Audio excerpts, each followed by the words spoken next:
Dobroveče svima. Evo ovako prvi put na Hype televiziji. Moram da vam kažem da ide vreme praznika, vreme Nove godine, Božića, mnogo slava na kojima ćemo se okupiti sa našim prijateljima i članovima porodice. Ali ja sam želela da nekako i ti novogodišnji intervju i priče sa nekim ko bi mogao da bude, ja mislim da ćete me razumeti ako kažem, najbolji svedok i učesnik svog života. Jer ako je neko umeo da troši život i onako da koristi svaki dan, barem kako kažu i kako pišu, jeste moj današnji, večerašnji sagovornik. I on nije neko ko je štedeo sebe pred vama, kao što vi niste štedeli sebe na njegovim koncertima, pa i na premijeri filma Pokidan, koji je apsolutni hit u celom regionu. A naravno tu su i koncerti koji slede posle premijera. Ono što sam ja htela u eri svih ovih novogodišnjih programa gde sve blješti, gde svi nazdravljaju, niko se zapravo ne pita šta se dešava kada se ugase svetla i šta se u stvari dešava kada utihne aplauz. To su oni praznični dani u kojima, kako kažu, ostajemo sami sa sobom i sa svojim mislima. Mnogo mi je drago što ga znam tolike godine, ali mi je takođe drago što prvi put baš sa Hype televiziju pričam sa njim ovako zvanično pred kamerama. Aca Lukas, Aca, dobroveče, dobrodošao. Dobroveče. I hvala ti što si došao. Sad možemo da demistifikujemo malo cijel ovaj naš večerašnji razgovor i sastanak. Vidi, strašno je neobično. Imao sam intervju milion sa voditeljima i voditeljkama koje poznajem se, ali tebe baš dobro poznajem toliko godina. A da je ovo prvi zvanični intervju, a koliko su puta sedeli ovako i pričali. I razgovarali, i sad treba da napravimo kao intervju koji ipak koliko toliko mora da ima neku zvaničniju notu od običnih razgovora privatnih. Ali ne mora da ima mnogo zvanično. Upravo sam da ti kažem, da se potrudimo da dočaramo ljudima kao žele kad pričamo ovako. Tako je, tako je. Ali i spojio nas je, ja moram da kažem, Saša Mirković kaže najbolje saradnje ima u životu sa škorpijama, ti si škorpija, ja sam evo sada, tako da mislim da imamo tim koji pobeđuje sa celom ekipom. Znaš što sam htjela da te pitam? Hajde prvo da se osvrnemo na ovo što je hit apsolutni u celom regionu i sve. Knjiga prvo, ovo sam ja sam je i donela ovde, film Pokidan. Da li si očekivao i ikada sanja o tome da će neko napraviti film po motivima iz toga života? Pa, naravno da nisam. Ja u stvari ne sanjam ništa. Ja nisam sanjao ni da ću postati to što jesam. Si imao neke želje? Ne. To je ono što pokušavam celu svoju karijeru, kad pričam o tim stvarima, da objasnim. I ima ljudi koji negde mogu to da ukapiraju, a ima ljudi koji to jednostavno ne mogu da shvate, a ima ljudi koji to neće da shvate namerno. Kad kažem da nisam imao želja, da nisam imao ciljeva, da mi je jedina želja i cilj bio da danas iskoristim koliko god mogu današnji dan pod onim uslovima koje mi dozvoljava trenutna situacija. To je mnogo komplikovano da ljudi shvate. I koliko ljudi ne znaju u stvari šta se dešava javnim ličnostima? Nekako, sad volila bih, doteći ćemo se kasnije i teme. Ali rećemo to, ali da završimo. Znači, šta je poenta? Nisam sanjao, ali sam splet događaja je jednostavno doveo do toga da, eto, napisao sam i knjigu, pa se po toj knjiži radi po mojim motivima neki film, što je mnogo lepo, jel? Čak ima anegdota, to je jedna od novih anegdota. Pitali su mi šta skoro novinari kao, pa znaš, film o tebi, kao ti si živ, kao u principu, obično se snima film postkumno, jel, o nekim ljudima koji su nešto značili u nekoj sferi života, bilo u svetu, jel. Pa ja sam rekao onako kako sam stvarno mislio, ja sam rekao, pa lepo je to sve, gospodo, ali daj da ja uzmem lovu dok sam živa, ne da uzmem lovu neko kad umrem ja, znaš. Tu si u prednosti u odnosu na mnoge svetske zvezde. Da. To nisu ni Freddie Mercury. Ali u svakom slučaju pojenta priča da nisam sanjao, nisam znao sam da šta može, znam šta može se desiti u životu, u karijeri, u budućnosti ako ti sve ide dobro. Ja sam volao da mi ide dobro, ali zacrtanih ciljeva i puteva, neku tačku koju bih jurio ceo život, meni je to nekako neka moja životna filozofija ne dozvoljava, tako razmišljam iz dva razloga. Iz jednog razloga. svakako je svejedno da li ću tu tačku da postignem i da dostignem, jer ću potrošiti određeni period života da bi se zabao tu tačku, što je meni ne poklapa se sa mojom životnom filozofijom. Znači, potrošio sam određeno vreme samo da bi to dotakao.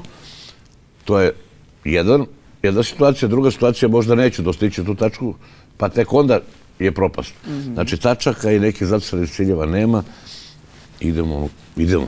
Jel ti se dešavalo, na primjer, evo ja govorim to iz svog ličnog iskustva, pošto isto tako kad se osvrnem na svoj život, kao kad sam bila mala, vodila programe, recitacije, sekcije i tako dalje, dan škole i ostalo. I sada ti otkad znaš za sebe, prosto se baviš muzikom i kao sada da li si sanjao o tome da postaneš najveća zvezda na Balkanu, mogu nekako da se identifikujem sa tim, ima, kaže mi Kantić, divno je nemati plan, ali jel si imao da kako nešto vizualizuješ?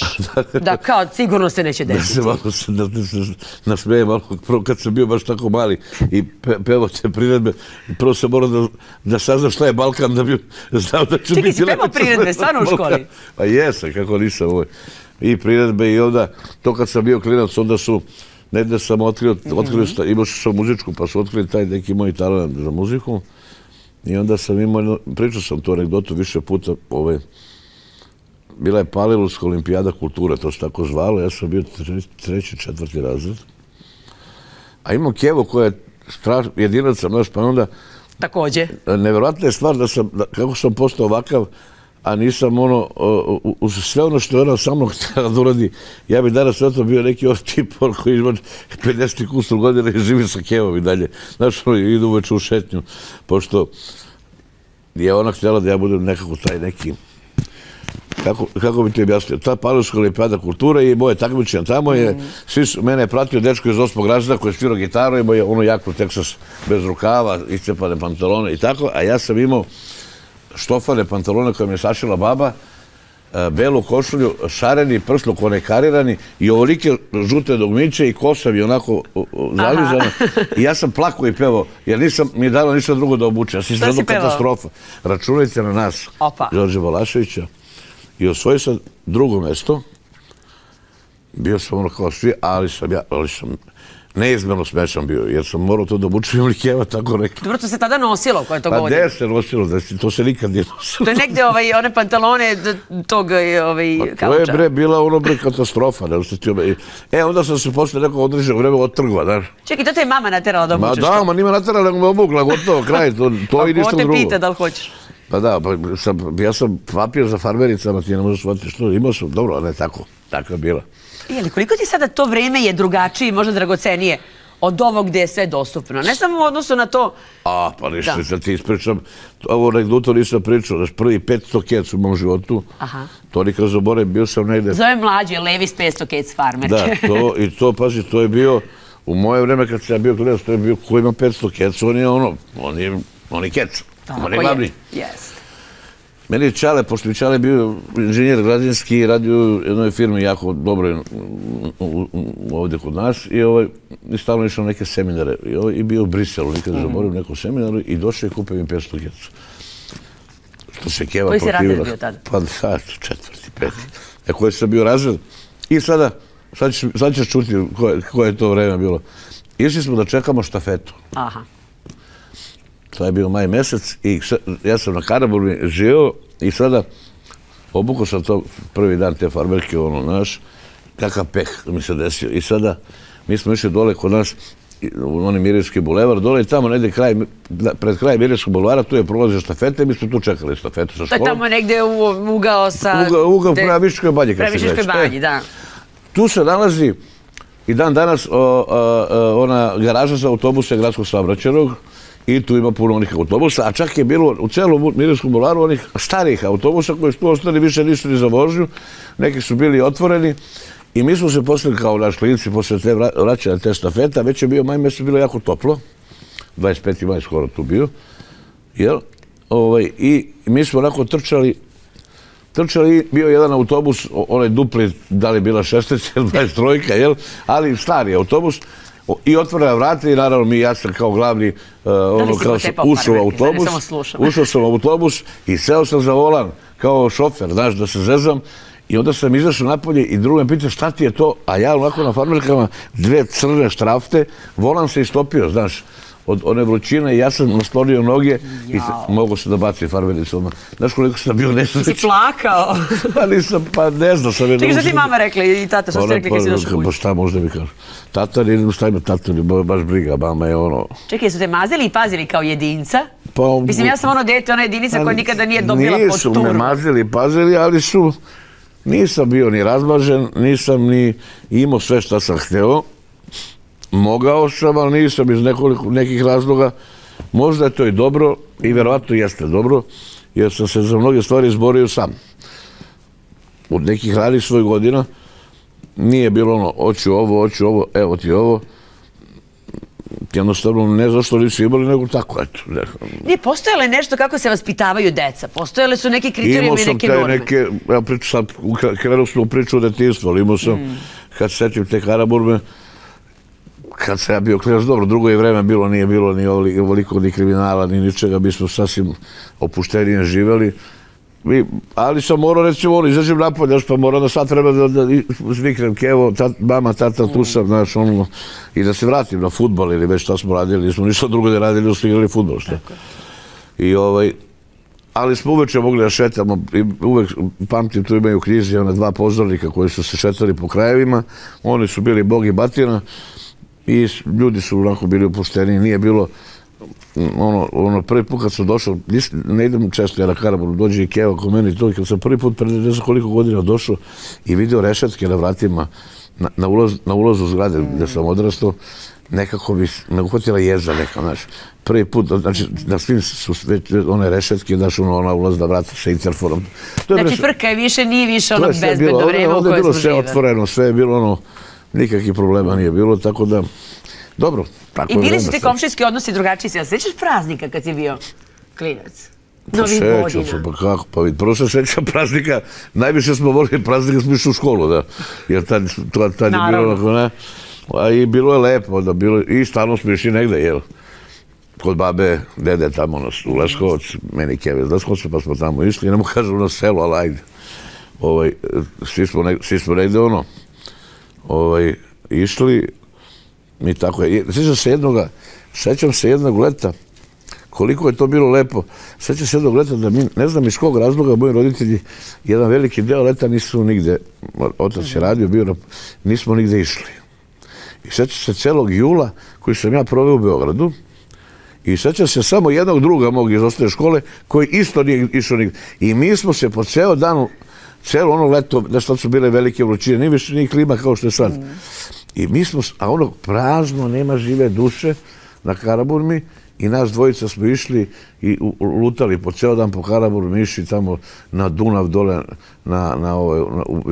ispod Viške banje, jel, sve tako, ali sami, jer nijednog druga nismo imali, svi su negde bili. Ja sam tu imala situaciju, pošto mi je tata i tatini roditelji iz Beograda, mama iz Imotskog, i onda je bilo kao leti sam išla kod maminih, ali u nekom momentu i uglavnom sam bila ta koja je ostajala sama i kao sa drugom iz zgrade se družila. To ne vratno, svi su negdje išli, znaš, i ono, i kažu da smo živjeli... Tako da razumem te. Imali smo, kao živjeli smo loše, živjeli smo dobro tada. Tada smo živjeli dobro kao i sada što živimo dobro, ali bio je taj neki međuperiod do pre 10 godina da je stvarno bilo loše, ali eto sad... Ja, znaš što htjela te pitam, baš s tim u vezi. Da li je, sada postoji i taj, ja kad gledam i ovu našu tu generaciju, tu smo negde sličnih godina. A dobro, nisu baš... Nema veze, ali pripadamo, znaš šta, ukačili smo jedan divan period rock'n'rolla, tog bunta, subkulture i 80-ih, 90-ih, prosto sve što je dešavalo na muzičkoj sceni koja je bila jako bogata. Ali smo, plovimo i u ovom mainstreamu sada i ovde smo se prilagodili ili nekako, i ovo je naše tlo. Da li misliš da je to hendikep ili blagoslov da budeš čovek oba vremena? Pa, nekad je hendikep, nekad blagoslov. Sve zavisi, meni samo u glavi, u mom osjećaju. Nekad mi je lepo, nekad mi je ružno. Što se tiče posla, profesionalno nisam imao problem nikakav. Da. Prvo, kao klinici smo išli da gledamo, tad su bili koncerti, onako, koji sad nije to više tako. Bili su koncerti, baš povodom 25. maja, bili su koncerti na trgu Marksa Engelsa sadašnji. Sada više nije Marksa Engelsa, sad se zove kako se zove, ne znam. Čak nije znam. Jel zoveš i dalje ulice onim starim nazivima? Da, često mi se to događa. Tad je bio trg Marksa Engelsa, tu je bio ispred doma sindikata, tu je bila bina, nije bila ono fontana, pa je to sve bio onako ravan prostor i tu je po 100.000 ljudi bilo, to su sve do skupštine. A povodom tog koncerta su nastupali bendovi iz sfera stare Jugoslavije. Pa, znači, tu si imao onako dijapazon, sat vremena Parni valjak, pa i Prljavo kazalište, Harima Tahari, Jugosloveni grupa, pa Peđa the Boy, pa onda Idoli, Piloti. Čekaj, to je tada i Marina Perazić. Ma da, Marina Perazić. Pa mislim, da ti sad ne nabrajem bendova i bendova. Valentino i tako dalje i tako dalje. I naravno, i to nam je glavna fora bila da posto kod ćemo peške kuće, daš ono, to je sad. Ipak klinici smo, znaš, nije to ko danas. Meni su, bre, ja kad sam prvi put otišao autobusom, 2 stranice od kuće, meni je to bilo ko sam otišao, sad otišao u Ameriku. Kad si poslije put seo u autobus? Joj, ne znam. Ali vidi, stvarno mi je bilo to ono kao, znaš, i imali smo neke stvari kao klinici koje sada nisu spektakularne za sadašnju djecu, a za nas su bile zaista spektakularne. Nešto što, znaš, to osamostaljivanje je bilo mnogo drugačije nego danas. I mislim da je to, generalno, mislim da je prednost naša bila u odnosu na današnju omladinu, što smo imali malo teže osamostaljivanje, teže, ali i slađe. Da, ali oni imaju toliko izbora. Sad uvijek nešto ide osuđivački, posebno u posljednje vreme, kada je reč o našoj deci i ovoj omladini. Oni u stvari uopšte nisu niti loše generacije, šta više. Ne, nisam ušte to mislio. Ne, znam, nego komentarišem. Naša prednost bila ta... Tako je. Kako će to da se odrazi na njih, to ćemo da vidimo kad budemo još stariji, a oni budu negde približni naših godina, da vidimo kako će oni tada to da iskoriste, to kako su se oni osamostaljili. Ja bih volio da izađe na najbolje, naravno. Znaš što je meni samo ono što mi je, da kažem, eto i kao javnoj ličnosti bolno, a tiče se sada ovog vremena, a nije ga bilo u tom vremenu. Neko je rekao skoro, trebalo je da čekaš, ne znam, gledajući Minimaxa, da se pojavi neka 6 meseci čeka da se pojavi tvoja omiljena pevačica ili pevač. A danas ako ima priliku da te prokomentariše negdje, da ti pošalje poruku na Instagramu, ta dostupnost. S kojim ne mogu da se srodim nikako i da se složim je upravo to što sad pričam. Bez obzira što je 21. vek i što je to sad negdje normalno. Ali mislim da je velika greška, a to nije greška ničija, to je splet okolnosti koji je doveo do toga. Velika je greška. Nisam čovjek koji misli da smo mi ljudi, mi koji smo popularni, da smo mi neki nadljudi. Pa da onda, ali imamo nešto čime se bavimo i to čime se mi bavimo, odraz da smo dobri je to da si popularan. Ali bez obzira na to, potpuno je van pameti da ljudi mogu o tebi u javnom glasilu bilo ko, znači kogod hoće, da u nekom javnom glasilu uzme i priču o tebi šta god hoće. To je meni van pameti, to su oni, recimo, komentari. A to, ti komentari, to je deo javnog glasila, jer to ljudi uzmu i čitaju to ispod. Ja ne čitam. Prestao sam da čitam jer sam se mnogo nervirao. Znaš šta, apropo toga, izvini što te prekidam. Ja sam radeći na radiju radila sa jednom najvećom konsultantskom kućom iz Nemačke i rekli su mi da je istraživanje koje je bilo sprovedeno za njihovog najpopularnijeg radijskog voditelja kojeg sluša recimo 80% Nemačke. Kada su radili istraživanje zbog čega ga vole ili ne vole, 70% njih je izjavilo da ga ne podnosi. I kažu da je veća emocija da neko napiše ružno nešto o tebi, da te on više voli i prati nego onaj koji ti... Pa ne, to je jasno ko dan. Mislim, čim neko nešto piše o tebi, da će te prati. Misli, da. Ali bez obzira na to, ne može svako, znaš, ima komentara koji su veoma odvratni, da kažu zlonamerni. Da, ne, pričaj mi o tome. I onda je to, a ima i laži, znaš. Ja sam čitam, desi mi se da nagasim komentar, recimo, da je nešto pišu o deci, jako loše, i za tako nešto bi tu osobu, evo ovako javno priča, kada bi ga našao, izvadio bi mu oko, u najmanju ruku bi mu oko izvadio. Ali, gledaj, mislim negde sam čak i rekao to, jedina stvar koja mora da se uvede u tim pričama je ta, jer sad je to novo vreme i to ne može se ukine, i kad već puštaš i izvineš i kurtu i murtu, da priča šta hoće o bilo kome, onda bar ispod tog glasila koje je, gde su komentari, znači, glavni odgovorni urednik, direktor tog portala mora da ima, da prihvati odgovornost onoga što piše u komentarima, da bi mi mogli da tužimo to glasilo zbog komentara koji je izašao tamo. Tako, ali vidi, vrlo često upravo ti glavni odgovorni urednici stave neki naslov koliko puta. Pa upravo to, znači ako ti... će neko da napiše o mojoj deci nešto što je potpuno van pameti i neku laž... Više ništa nije sveto, čini mi se. Da ja mogu da tužim to glasilo, a on neka preuzme odgovornost što je pustio da takav kreten nešto napiše. Apsolutno. Ne vidim drugog rešenja. Ali, kažem... Je li nestalo to poštovanje? Je li to suštinski nestalo poštovanje jer su javne ličnosti postale previše dostupne? A vidi, ja sam sad ušao u ovu priču o komentarima, počeli smo priču o dostupnosti poznatih ljudi. Vidi, naravno, tako je vreme. Prvo, ja kad sam bio klinac imao sam 2 kanala. Ja sam odrastao uz 2 kanala televizijska. U stvari... Ja sam došla kad je došli 3. Baš iz one rane mladosti, znaš. Iz one baš rane mladosti, ja volim da se zezam da kažem, na prvom programu smo ono gledali Tita, kako priča, drži govor. Čekaj, pričam, vidiš da sam ja ti umanjujem godina, ti sve vreme ideš nema veze. Šalim se. Gledali smo Tita kako nešto priča, a dok Tito priča na prvom kanalu, ti pritisneš drugi kanal, a na drugom kanalu general glavni kaže nemoj neko da nije gledao prvi kanal. Dok Tito priča, razumiješ. Tako da to, šalim se. Niko nije ni prebacivao kada Tito priča. Ako prebaciš na drugom, priča se ovako, ima general koji preti ovako i kaže da u slučaju vraća na prvi kanal.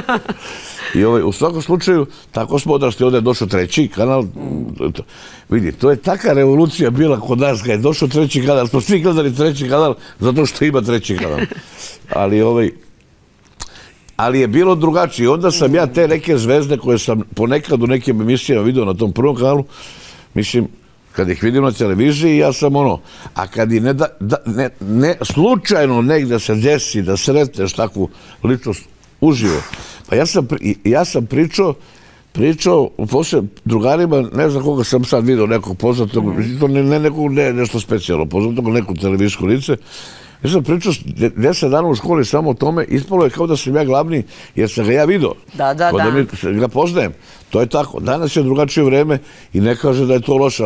Koliko si dalje osetljiv na to? Jer da li si ikada, iskreno, ja se trudim da ne budem osetljiv, mislim, da me ne dotakne, ali je nemoguće kada je nešto ružno ili nefer. Ovdje si pod naslov knjige sve laži od meni su istinite i sve istine od meni su lažne. Ali da toliko ljudi nemaju granice, pa čak nekada i u medijima, i u print medijima, na portalima, u komentarima, o tome da ne pričamo. Je li moguće da postaneš imun na to, jer ili te stigne kada dođeš kući, kada se, kada odu svi iz lokala i kada se ugasi sve? Da se ne lažemo, sve što malčice čuješ, što te boli, što te iritira, što nije istina, ne možeš da ostaneš imun. Koliko god se mi pravili, naravno da se iznerviraš. I meni smeta. Ja sam imun na druge stvari. Ja sam imun na stvari okruženja sličnog meni, koje je još gore od ovih ljudi. Odmah ti kažem. To dobro, ti najbolje znaš. Znači, naše kolege, ne samo pevači, ne samo voditelji, nego ceo show biznis kojim su okruženi. Tu je zloba, Sodoma, Gomora, gora nego... I možda se trudiš koliko god hoćeš da budeš super i okej sa svima. Od najgorih komentara ljudi koji nas ne poznaju. Sve dok sam bio 100 puta, zato izbegavam godinama već da sedim na nekim slavama, nekim lažnim rođendanima, proslavama, ne kažem lažnim rođendanima, nego lažnim ljudima oko sebe, gde sedi nas 10 za stolom i svi se ljubimo. I svi smo super. Nismo skinuli gaće koliko se volimo, ali da ne sme niko da ustane sa stola. Jer taj prvi koji ustane sa stola, kako bude on ustao, tako će svi da skoče i da pričaju o njemu sve najgore što postoji. Tako da svi sede tu. Otimanje oko mikrofona, ja sam glavni. Lažne ljubavi među nama, među tim ljudima, ja sam gnušan toga. A to je posljedica ljubomore, u stvari posljedica ja uvek volim da kažem, najteže bolesti koja može da zadesi čoveka, to je najopasnija bolest koja ne prouzrokuje smrt, ne daj Bože, ali prouzrokuje, lagano te jede celog. I onda se razboliš od nečega drugog. Ta bolest se zove sujeta. To je najveća bolest koja može da zahvati do čoveka. Od te bolesti nema leka. Je ti bilo lakše dok nisi bio svestan toga ili sada kada si svestan toga? Pa lakše mi je sada, naravno. Imao sam sreću da sam se brzo tu negde, jer vidi, sujeta se ne leče, sujeta samo da se spreči prevencijom. Prevencija je mnogo teška. Ja sam imao sreću, moram da kažem, da sam, i to samo iz nekog svog velikog egoizma koji imam, da sam jednostavno spojio... A da ti nisi sujetan? Spojio sam, znaš zašto nisam sujetan? I ja imam virus sujeta u sebi, kao što svako što ima. Ima svako, da, ali se trudiš barem da ga ne... Kao onaj, samo pitanje ću ti proradi ili neće. Znači, ne mojom nekom velikom pameću, nego sam posle zaključio. Ja sam od toga obezbeđen svojim egoizmom. U kom smislu? Toliko me baš boli briga šta ko drugi radi. Koliko je napravio uspeh, da li je veći od mene ili manji. Ne radujem se tuđim uspesima, odmah ti kažem, bilo koga. I onog s kim se ljubim i s kim se ne ljubim. Niti se radujem, niti tugujem. Ljudi žive svoj život, nek svako radi. Potpuno sam indiferentan kada je posao u pitanju na bilo kakve tuđe i uspešne stvari i neuspešne stvari. Niti se sitim kada neko napravi nešto loše, niti se radujem kada neko napravi nešto dobro. Samo se radujem kada ja napravim nešto dobro, sam za sebe. I već dugo godina sam u svojoj karijeri takmičim sam sa sobom. I to mi je najbitnija stvar koja me mogla da me zadesi u životu. I nije to sad general posle bitke da sam ja sad sve to namerno radio. Vjerojatno tu ima mnogo sreće i slučajnosti, ali sam to dobro shvatio. I veruj mi, samo zato ne stavljam sebe u grupaciju ovu koja mi je toliko ponekad odvratna. Da ja to tebi ne mogu da kažem, da slušam kako danas jedan priča o ovome jedno pred njim. Sutra dođe kod mene i priča dijametralno suprotne stvari, najgore, ja se gnušam toga. Jel ti je zavolilo nekad, jel ti se dešavalo da, mislim, sve te pitam iz ličnog iskustva i neke svog, pa negdje i bola, da te čak iznervira kada ljudi, znaš ono, treba da imaš iskrene prijatelje, pa ako me poštuješ ili neke moje odluke, nema svako pravo i da nekad je iskrenost nije bezobrazluk, moraš da me poštuješ, ne možeš da me i saspeš ni sve u lice. Da prosto si nekome se okrenuo i rekao nisi potreban u životu baš zato što misliš da sve možeš da mi kažeš bez toga da ne razmišljaš o tome kako se ja osjećam ili na kraju da me ne podržiš. Ta surova, što kažu surova iskrenost, kao znaš. Vidi, slabo, ja uopšte razmišljam o tome. Vidi, htio sam ovo da, vidi, sad ću ti objasniti to. Evo, možda nađeš organizatora bilo kog koncerta u bilo kom delu sveta, planete, gde god sam radio. Gde god sam bio, u 80% slučaja mi kažu, neću da imenujem, bio ovaj pre mene. Svi pitaju koliko ti je Lukas prodao karata, koliko košta Lukas, koliko. Ako sam ikada ikoga pitao koliko je ko neko prodao karata, ne zato što neću da pitam, što me ne zanima, ne interesuje me. Jednostavno me ne interesuje, jednostavno me interesuje sam sebe. To je to, možda je to onako samoživo, možda ja to tako, možda će ljudi to drugačije shvate. Ja nemam namer, ja se ne takmičim ni sa kim i zato sam imun na te stvari.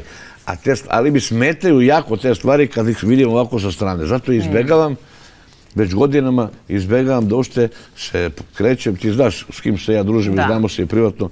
Nisi me, vrlo retko... To su ljudi koji uopšte nemaju nikakve veze sa... Vrlo retko me viđaš u tim nekim varijantama. Pa ni ja ne idem nigde, tako da... Zadnji put smo se vidjeli, neko je prošle ima 10 godina, mislim.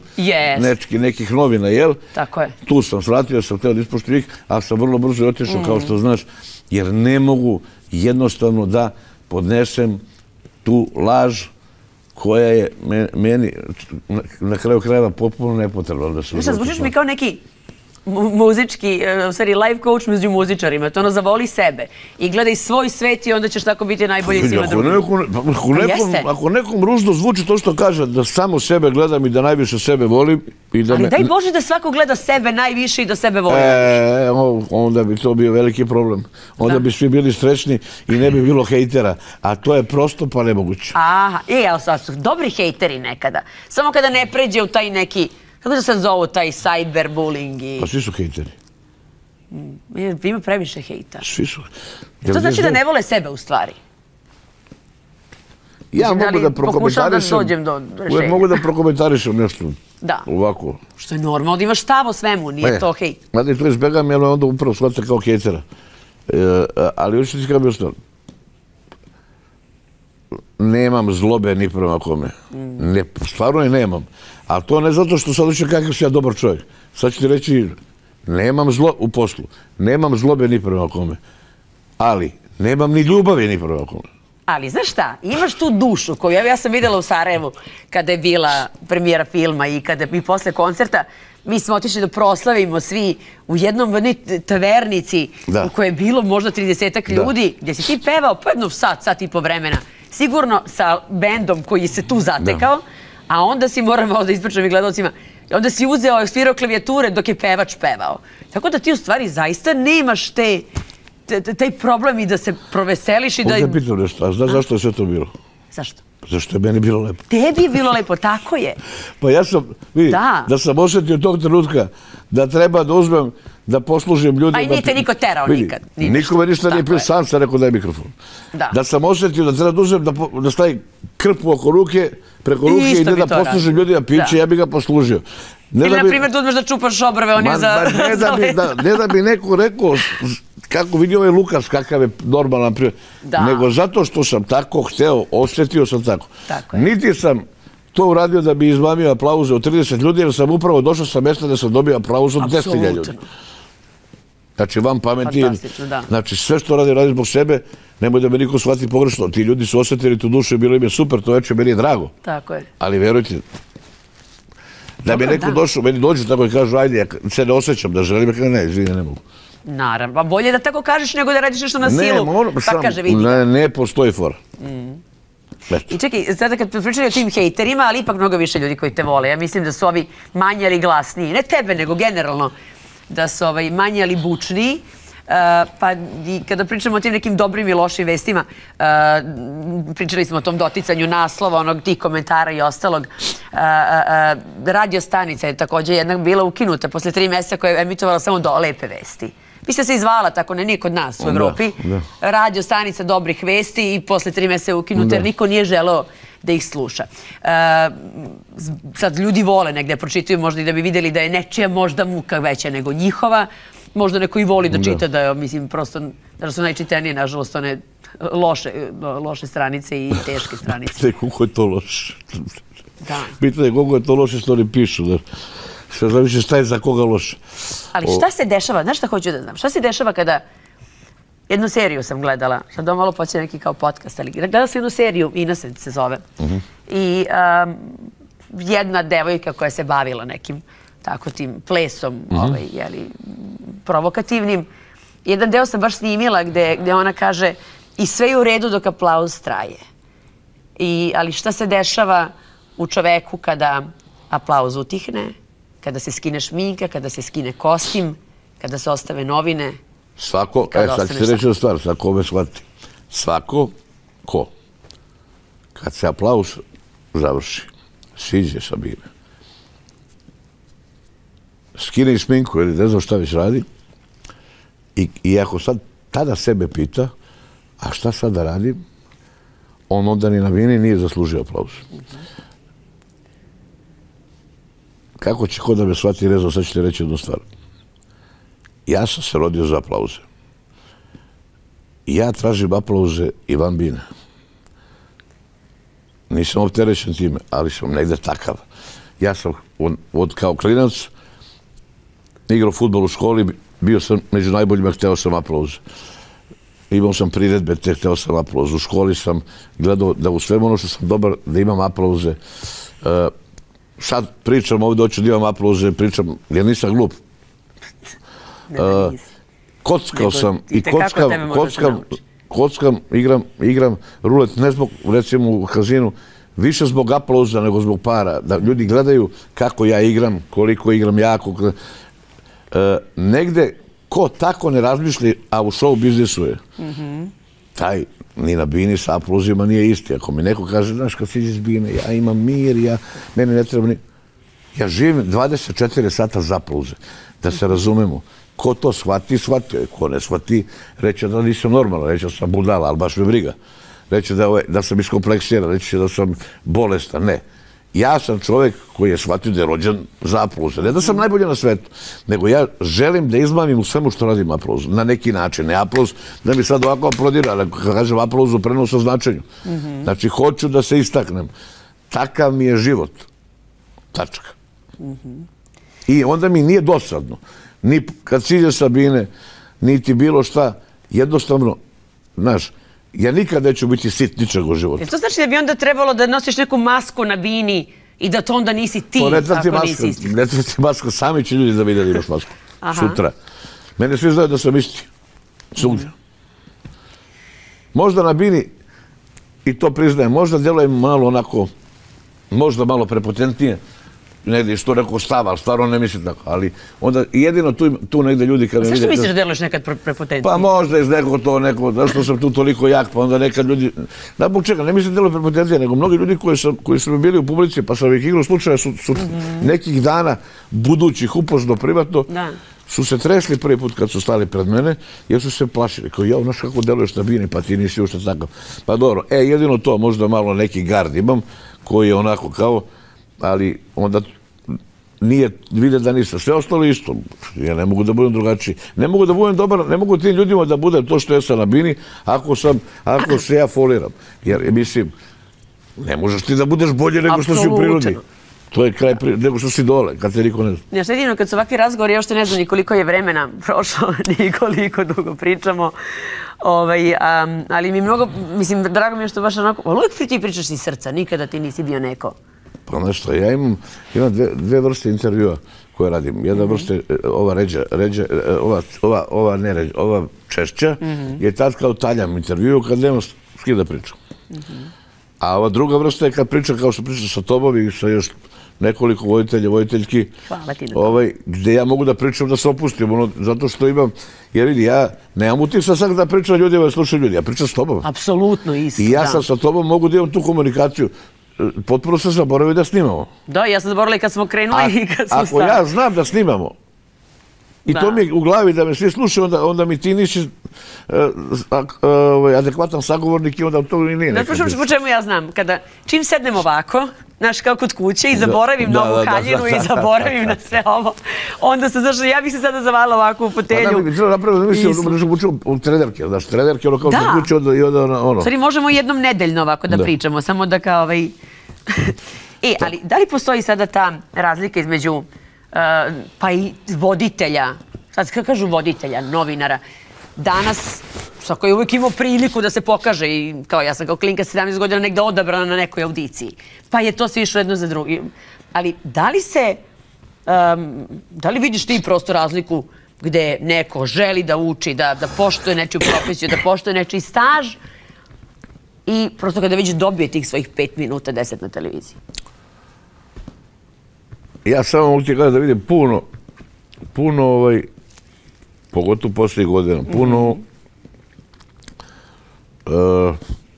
ne mogu gledati neprofesionalac, da vidim puno netalentovanih ljudi koji se bave nekim stvarima za koje nisu. Ko je kriv za to? Šta misliš? Pa niko nije kriv, krivo je novo vreme. Krivo je more. Pa šta ko je kriv? Pa sad ću ti reći, nisi ti kriva.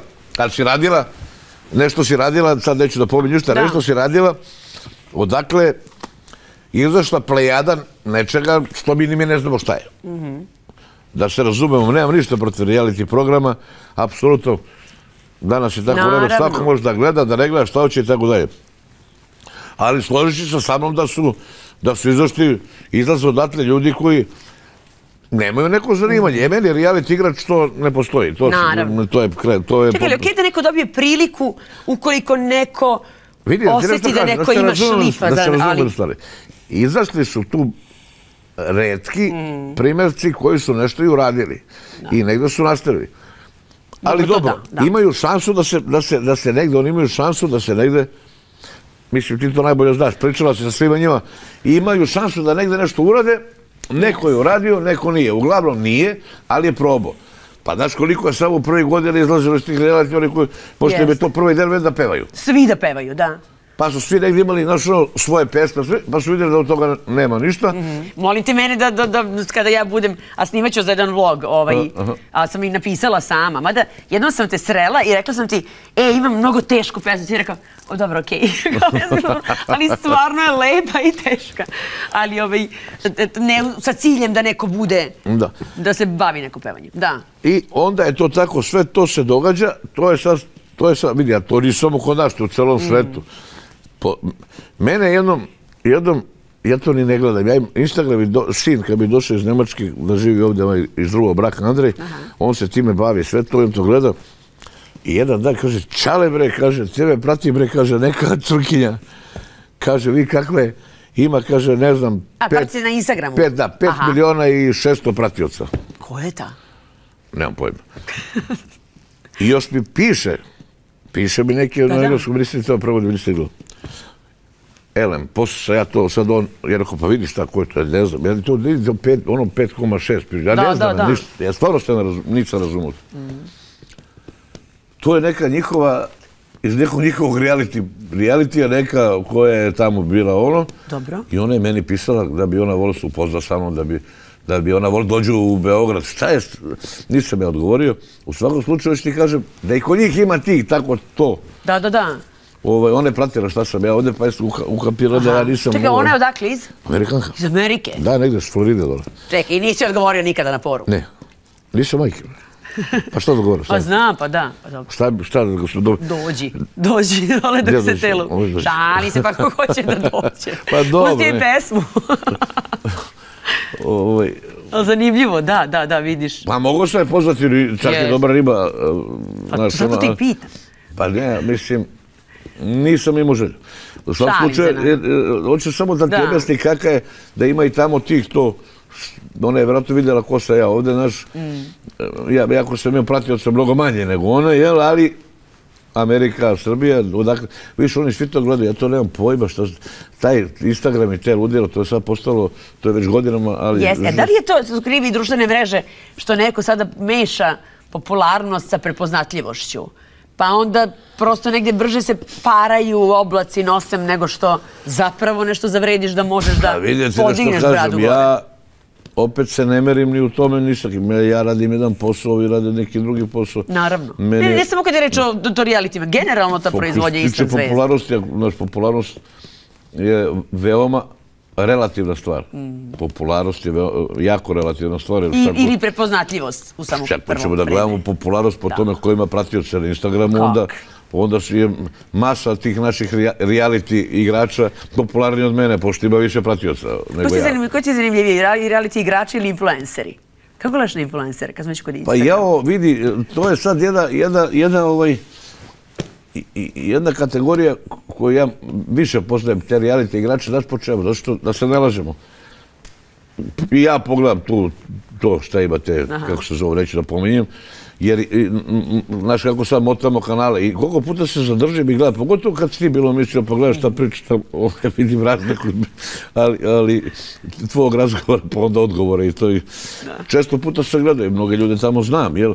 Inače si prvi čovek van realitija. Da, s kojim ti razgovaraš, evo ruka. Hvala ti. I a influencere ne poznaje zato što influenceri, sa njima mora da se upoznaš preko ovih mreža, jel? A ja stvarno time ne bavim.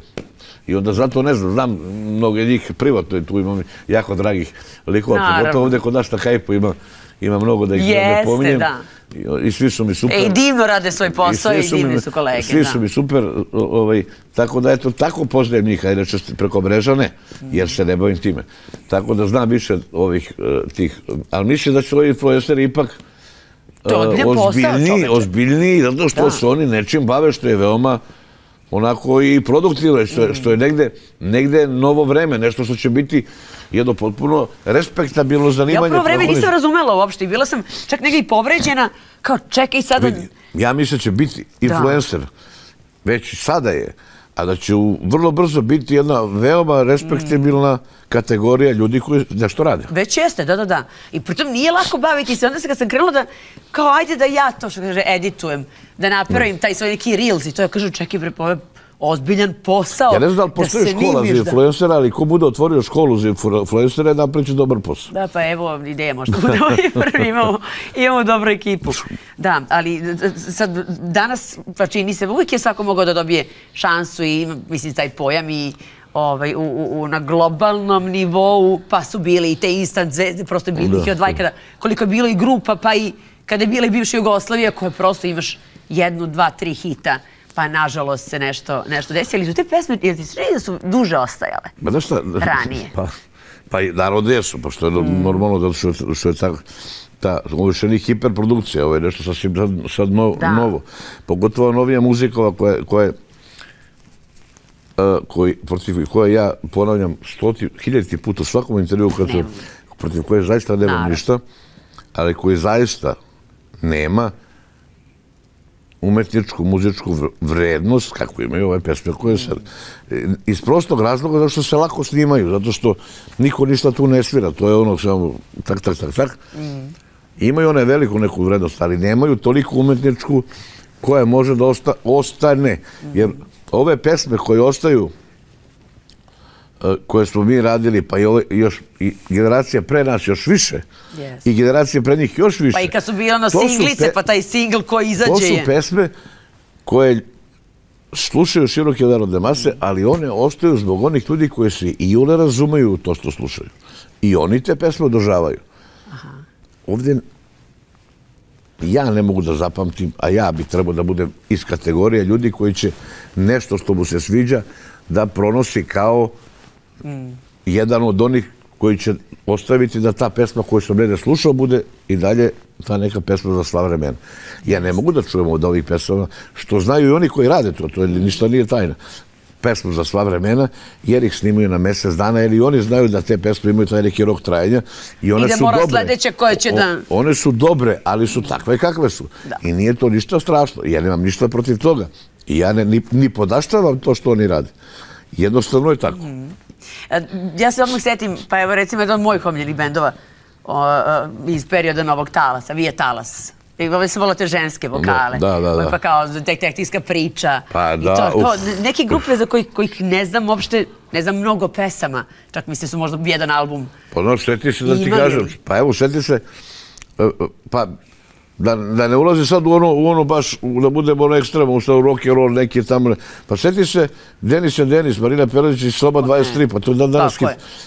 A znaš čega se još sećam? Ja sam odrasla kad sam bila mala i sad stvarno na toj muzici, ali sam volila, na primjer, S vremena na vreme grupu. I imao si, volila sam i to, i znaš, svako vreme ostaje u sećanju vršnjaka svojih. Pa živjela je na Sunčanoj strani ulice, to je možda jedna od najlepših pesama u našoj muzici. I Moj svet. Naravno. Znaš da pamtim sve reči, svih tih pesama kad sam bila mala? Pa kako ne, vidiš, to je poenta priče. Da se nešto, i tu se vidi ta neka vrednost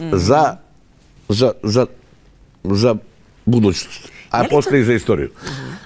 Mogu ja da ti napominjem tako, i ti meni ko hoćeš do sutra, ali hoću ti kada, to je priča ta koja je takva.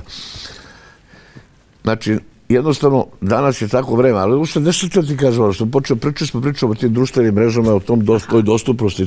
Znaš šta je loše, što sada, malo, pa negde, odjednom prolažite, slušaju negde, da izvedeš u materijini tamo negde gde nekad nisu znali ni da postoji Srbija, a sad odjednom kaže, i znaš da te slušamo tamo negde, jer vidi, to je sad počelo toliko da se ljudi surfuju, idu po ono i nalete negde na, pa evo, meni se ne bi desio peh koji se desio sa pesmom, recimo, Veran, gde mi sad ljudi stvarno traže dan danas, ja ne smem da imam zvanično na moje stranici YouTube-a, jer ta pesma je nekoliko taktova je uzeto iz sad ćeš neći verovati, od neke grupe iz Južne Koreje. Sad pazi ovo.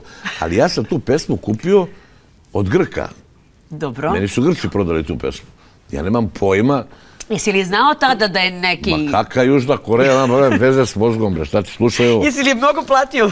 Ma nismo. Izvini da te to pitam, nego ti je bilo žao što si naravno, bre, kupio. pa kupujemo pesme, ti znaš koliko košta tebe Grci da prodaju pesme. Nije, ali ti shvatiš da je od nekoga i ne može da ti... Ja kupio pesmu i krene pesma 2 dana, ono sve da puca.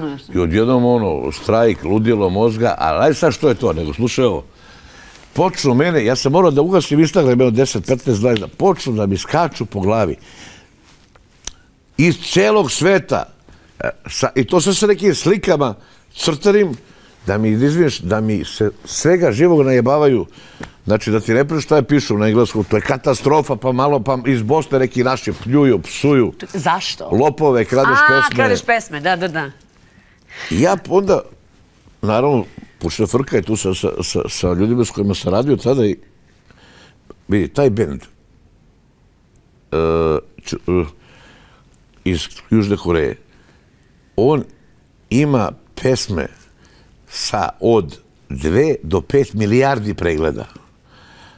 To je nekih 5 momaka, klinci neki, kako se zove bend, nešto ima nešto 3 slova neka. To je jedan od popularnih na svetskom nivou bendovi iz Južne Koreje. Ja pojma nemam, nikad nisam čuo za njih, niti sam slušao njihove pesme. I ta pesma što sam ja uzeo od Grka, nema veze s tom nekom njihovom pesmom, ima neka 3-4 takta gdje su oni to iskoristili. Ja nisam mogao da smaknem fanove iz celog sveta, njihove, 1,5 godine. Ja sam slom živaca doživljavao od njih. Ali eto, šta da radim? Znači, šta sam... Nevjerovatno. To da nema toga, to vidi, da nema tog interneta, tih Instagrama, to bi lako sve prošlo. Zaista ja nisam nikad ukrao nikome pesme i ove pesme što meni spočitavaju stalno kao pevaš grčke pesme. Da, pevam pesme grčke. I hoće li se ikada to više rešiti, to je više pevam pesme grčke koje su obrade, koje su plaćenje. Robbie Williams peva 3-4 pesme, peva pesmu Frank Sinatra, a sigurno je platio. Dobro. Ali ti si platio tu pesmu. Pa naravno, mi smo nigde niko i ne samo ti, nego toliki pevači. Pesmu, recimo, pesma ova, ne Moj život, nego Voliš li me, je pesma koju je pisao Jorgo Šamanić, peva je i ovaj, šta je samo, najpopularniji grčki pevač, Remos, jel? Da. Peva Remos, isto pesma se zove Lene, ali tu pesmu nisam ja uzeo od Remosa. Niti je Jorgo Šamanić pisao tu pesmu, on je tu pesmu napisao i prodao i meni i Remosu sa našim znanjem. Izdali smo isto vreme. Dobro, ali to su dve ogromne zvezde i Remos. Čak u Grčkoj postoji, ima miks. Da. Koji ide Remos strofa, ja refren, pa onda ja pevam strofu, on refren, namiksovalo se. Čekaj, ste razmišljali, ste nekada došli u komunikaciju? Pa bilo je neki, o tom potom. Da. Tako da, što i to treba da znaju ko ovaj krade grčke pesme, ovaj krade ovo. Danas ovdje nema niko ništa da ukradete. Ovo može, ovo što se desilo s ovim južnom. Znači... Gdje da ti nije na kraj pameti? I onda me zovu i kažu, ma daj kao vrati ovu pesmu Vera. Ne vraćam, ni Vera, ni ne Vera, više pesma boli glava. Čekaj, nisi njih nikada kontaktirali, to oni zvanično nisu znali. Nemam pojma. Ko zna koliko je poruka stiglo? Nemam pojma, ne pusti me južnokoreanaca i njihovi fanova, na glavu su mi se pobili, jedva sam iskinuo s vrata. Neverovatno. Ni kriv, ni dužan. A stvarno su pa čekaj, to su po 5 milijardi, znaš šta je to? Da. To je ludilo mozga. Kao onaj Gangnam Style, a? Da, kako onda, kao popularnost veličine je to, kako se zvaše? To je 5 nekih klinaca. Gangnam Style. Gangnam Style, ali ovo 5 nekih klinaca, čak sam mislio da sam znao i naziv, ali vidim toliko, ne, znao sam sigurno. Nema veze, ma da. Ali su oni jako popularni, između ostalog i zato što su koliko sam pošto pravio, nije ni važno. Ne pričam. Ali su stvarno, znaš, ja nisam ni čuo za njih, kako da imam ukrade pesmu. Kako da čuju za bend iz Južne Koreje? Kako da ukrade pesmu nečeg koji ne znam, nisam čuo. Ne znaš ni da izgovoriš. I onda sam s tim Grcima to rešio, posle da li, oni jesu stvarno, oni su stvarno izgleda tu negde surfovali po tim. I oni vratno su malo neki deo koji je zaista sličan. Jo, ali koliko je to dokazivo sad ako je slično nešto, su baš 4 takta? Koliko je može bude slučajnost? S toga ti imaš jako određene stvari Može da bude slučajnost, jer postoji faktor slučajnosti? Može, ali jako određeno u zakonu, u celom svetu oko tih krađa postoji, zna se koliko taktova smiješ, koliko ne smiješ. Tako da mi imamo ovih kompozitora koji to jako dobro mogu da iskoriste. Čekaj, imaju što s po urbanim legendama, kako je rekao Bregović, pa čekaj, neko zaboravljenu pesmu, pa bolje ja da uzmem pa da joj dam novi život. Tako kažu da je rekao. Ali dobro, činjenica je da mnoge pesme, eto, da nije bilo njega ili... Samo moram ti nešto kažem, recimo što se kod nas događa. Toliko su počeli ta neka prava autorska da ističu i toliko su ljudi to, taj zakon mora se promeniti, mislim to definitivno. Znaš što se događa? Imam 5-6 tužbi već, 10 možda. Od nekih autora iz Boga pite odakle, zato što sam nekada negde na nekoj tezgi svirao neku pesmu, ne znam, neku našeg popularnog pevača. Mi danas, mi svi volimo, mi smo pre svega muzičari, volimo da... Ja ne znam zašto bi ja nikad do života ne bi tužio kada čujem pevam moju pesmu. Treba ti bude posebno ako nisi... Ti ne veruješ kak je... Poznat ili popularan ili profitirao toga. Ja imam sad jedan tužbeni zahtev od nekoga iz Bosne, jer mogu se sjetiti kako se zove, što sam pevao jednu pesmu i što je neko stavio na YouTube, čak nije bila na mom kanalu bila. 500.000 evra čovjek. Molim? Pa, mislim smešno. Čekaj, ali stvarno gdje treba da ti bude... Ali, znači, to je ljudi koji su zaboravljeni, to su sad, autori su poludeli. Ali da li je to baš zbog tih zakona takvih proradilo, ono da ljudima je miliji novac nego da... Sad možeš da klepiš kao Aci Lukasa, on dobro zarađuje, vjerojatno. Tako je, upravo to. I javili se neki zaboravljeni autori koji su zaboravili i oni da su pisali pesme, nego ih neko podsjetio, vjerojatno. I odjednom kreće ludilo mozga. Tako da ne možeš više na svojim nastupima ili da bilo, ja volim da sviram i neke... Ne možeš da opevaš neku pesmu gdje te ponese duša. Ja volim da sviram pesme, jednostavno tu, zato što jednostavno sam muzičar, pa ne mogu samo sviram moje pesme, mislim da ljudi to vole, ali nisam suvoparni taj neki koncertni izvođač koji će dođe otpira 23 svoje pesme kao i zdravo ljudi. Hoću da napravim uvijek da bude dobra atmosfera, a dobra atmosfera može da se napravi samo kad možeš da mešaš malo, i od ovoga i od onoga. Što ne moram da razmišljam sad čiju ću pesmu da sviram i da pevam, zato što neće me suziti neka budala koja je nabavila neki hit u životu, jednom u životu, negde slučajno napisao i uzem mu neki popularni pevač. I do mene tuži kreten, razumije, zato što je vidio da će možda da uzme pare. Neverovatno. Tako da sam sad rešio jednu drugu stvar. Sad ću definitivno, godinama pričam, godinama ću otvoriti studio. Hoćeš li? Da, upravo sad spremam i završavam studio u kome ću pre svega maksimalno hipersoničnom brzinom da radim pesme koje ću moći da pevam. Imam mnogo pesama. Sad ću da aktiviram sve pesme koje sam napisao i radio, koje nisam snimio, i da ih sve negdje izbacim da bi mogao da sviram na koncertima onakvu vrstu, onakve žanrove koje sam svirao uvek do sada, ali sad ne mogu, jer jednostavno, rekao sam... Upravo to, da.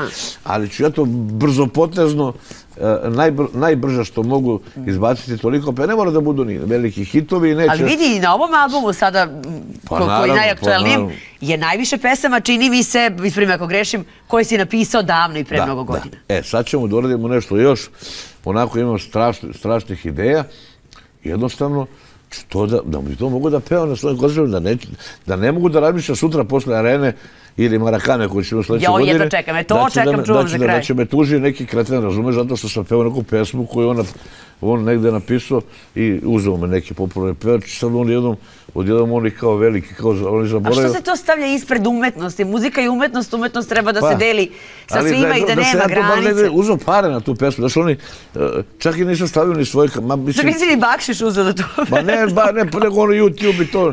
Ja zaista nemam nekih pretenzij da nekome nešto kradem. Dovoljno dobro zarađujem da bi bilo koga oduzeo. Čak su moje pesme...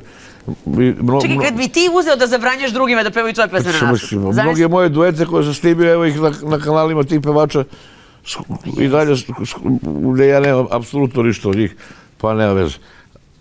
Opet je to gledaš sebe i šta ćeš? Mislim, znaš. I sad, sve te gluposti i tužbe su me potakle da uzme da stvarno uradim ono što treba, da radim ono što najbolje radim, bolje radim i od tih koji pišu to i koji su čak i meni pisali, bolje od njih radim to nego sam ja, ono kao mlađi imao neke te svoje uz tu popularnost preče stvari koje nisu vezane mnogo za muziku, tako da bi lakše bilo bi neko napiše... to pesmetine. Tako da bi bilo, naravno, tako bi lakše bilo da bi neko i napiše pesmu i da je otpevam i donesem, nego da sam morao da pišem, jer sam volao da sad sam se smirio i mislim da je sad pravo vreme da imam jednu ozbiljnu umetničku crtu, a pošto svi znaju da se bavim muzikom iz ozbiljnih pobuda i da sam i muzičar i da sviram mnogo instrumenta i da sam završio školu i tako dalje. Sad ću početi da se bavim muzikom zaista i iz tih nekih kreativnih uglova i da pokažem da ipak i to radim bolje od svih kao što je ovo. Vidiš da imaš cilj i plan. Pa dobro, to je naravno. Imaš nešto, naravno, neki... To nije cilj plan, to je sad neki nešto da radiš u sledećem periodu gde se ja osjećam lepo. Postala mi, znaš šta, ja uvek gledam da mi ne bude dosadno. I sad vidi ovo. Počelo u posljednjih jednom periodu, imam prilično, iskreno da kažem, nije moj život najblistaviji. Prilično rupa imam u toku dana. Čekaj, ko je nevi neka prvi baci kamen? Prilično rupa imam u toku dana, u prevodu da kažem, prilično mi je postalo dosadno. A znam da kad sedem za instrument, da mi nikad nije dosadno. Ali to je magija, onaj ko nije imao priliku da te vidi kad sedneš za klavir, eto tek tako, pa u studiju nekom ili na nekoj proslavi, ja mislim da niko ne može da te zaista do kraja razume. Pričao sam, ne znam, to sam vidim, čula sam od nekih zajedničkih prijatelja, kaže kada sedne da svira klavir, on može da svira satima. Onaj famozni koncert za komšije koji se radio u... To se tela kaže, ti mi nikad nije dosadno u sred korone kad niko nije radio, ti si izašao sa celim bedom na terasu. Znaš, kakva je pojenta, priča mi kako je to uopšte došlo na ideju da se taj koncert radi. To je bilo neko vreme, proleće nešto, nije bilo hladno. Ja sam popodne došao kući, on sam popio, iskreno. Sam sam bio kući i klavir, a gde sam montirano uzvučenje u glavnom boravku i mikrofon. Uvek spreman za koncert, da. I uzao sam onaj viski, sam nosio da pijem i seo sam za klavir i počeo da sviram nešto. I onda sam počeo pevam. I onda sam ja pevao. I onda sam ja toliko malo još više popio i ja sam se raspeo. Sam sam bio u stanu. Nikom nisam pevao. Koliko prošlo vremena nisi izgubio si pojmu? 2,5 sata, 3 sam ja pevao. Ja sam posle 3 sata prestao da pevam. I samo a zaboravio sam da mi terasa otvorim ona vrata. Ogromno staklena, znaš. I ti čak imaš staklene vrata, ti sediš za klavirom. Da, ja sam pevao. Ja kad sam prestao da pevam, samo sam posle 3 minuta kad su provali da više nema pevanja, sam čuo, hoće moj još, hoće. Puna terasa. 80% terasa krcate. Čekaj, je li bio neki klip, ili sad ja to vizualizujem, baš sad toga da je neko snimio i rekao, Aca peva? Moguće. U svakom slučaju, da, sigurno da je bio. Da. U svakom slučaju sam ja provalio da su ljudi sedeli na terasama, čak su i neki komšije poslali Instagram, poslali poruku kako nam je bilo dobro, kaže, vi kupili vino, vidjeli, ti se nasvirao. Divno. I to se završi, ja se setim, onda i pozovem ljude koje sam odmišljio, naravno, koje treba pozovem, i rekao imam strašnu ideju. Ajde da napravimo koncert za komšije. Znači, ljudi, policijski čas, ljudi ne mogu da izađu iz kuće. Tako je. Ali mogu da sede na terasama i da slušaju. Strašna ideja je bila. Bio je sjajan koncert, prenosila je televizija.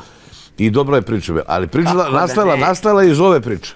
Da, a pritom u periodu kada ipak te hvata već i neka depresija, ne viđaju se ljudi sa drugim ljudima, u strahu si da ćeš nekome preneti tu neku koronu, neki covid ili da ćeš se zaraziti, bilo je strašno. Znaš, kako je bila dobra ideja, znaš u kom smislu? U smislu je bila dobra ideja zato što, znaš, lepi je osjećaj kad ti kao si kući i svi su kući, a imaš koncert. A nije online. Jel ti je zahtevnije da pevaš pred malim brojem ljudi, zahtevnije nekako? Ja rekao, mnogo, vidi, ja sam se... Nego kao pred... Hoću nešto iskreno ti kažem, ja sam, bila si prisutna pre možda mjesec dana i na koncertu u Skenderiji pred puno ljudi i bila si prisutna posle 2 sata na našom zezanju. Isti čovek. Znaš gdje mi je bilo lepše? Te večeri. Pa u kafani. Tako sam se lepše osjećao. I tamo je bilo super. Dobro, možda i malo prošla tenzija oko prihvatanja filma. Ja volim da se dovati mikrofona tako pred malo ljudi, mnogo volim to. Ali sam počeo ti pričao ovo za... Da. za te koncerte. I sad to je tako, znači onako, ta ideja nije ideja za habanje. A elem, pošto je mnogo dobra ideja bila, dobili su ideju i drugi i to je počelo se radi i naravno došlo se do velikih umetnika i muzičara, jel? Koji su trebali da rade sad gala koncerte sa terase. Da ne bude za komšije, pošto da se ne napravi ideja. Na našoj televiziji jednoj, gde su oni trebali da drže takav isti koncert, jer terasa je bila ona glavna, naša najlepša u gradu, gde dočekujemo ove... Da. Ko je dobio tu ideju, ne znam. Tu su dovedeni veliki umetnici. Oni znaju koji su. Gledanost je bila nikakva. Duša takvih koncerta je bila nikakva. I ja sam tad poručio, jer sad im kažem, veliku ste grešku napravili. Nije stvar u terasi, nego u izvođaču. Poenta priče je bila. Terasa jeste najlepša u gradu, ali izvođač nije taj koji treba da bude, tako da... Jel ti je, kada pogledaš sada taj koncert koji je bio na tvojoj terasi, i ona gleda, ako se ne varam, baš na Marakanu i sad ona čeka... Ne, sve što kažem. Taj koncert faktički nije bio na mojoj terasi. Ja imam s te strane terasu, ali malo. A moj komšija prvi ima s te strane terasu ogromnu. Ja sam koncert pravio u dnevnom boravku ispred te male terase gde su ljudi slušali. Dobro. Moja velika terasa gleda prema Marakani i prema hotelu M. I tu nisam mogao da pravim koncert, jer nema zgrada koje mogu da gledaju sada. Pa sam ja onda kod komšija napravio na njegovoj terasi. Čekaj, to nisam znala uopšte. Da, pa to je stan pored stana. I ja i on imao ta dva penthausa najveća.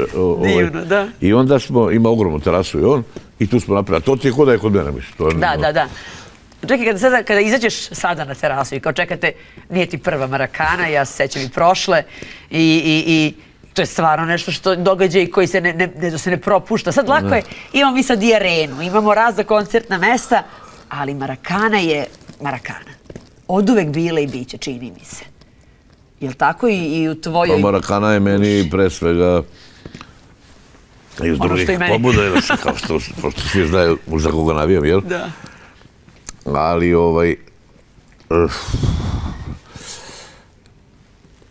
ne sad da se zacrtavam, da hoću da se zacrtavam i da se zakucavam, sad bi trebao da idem do ušće, koje nisam radio nikad i nikad ga neću raditi.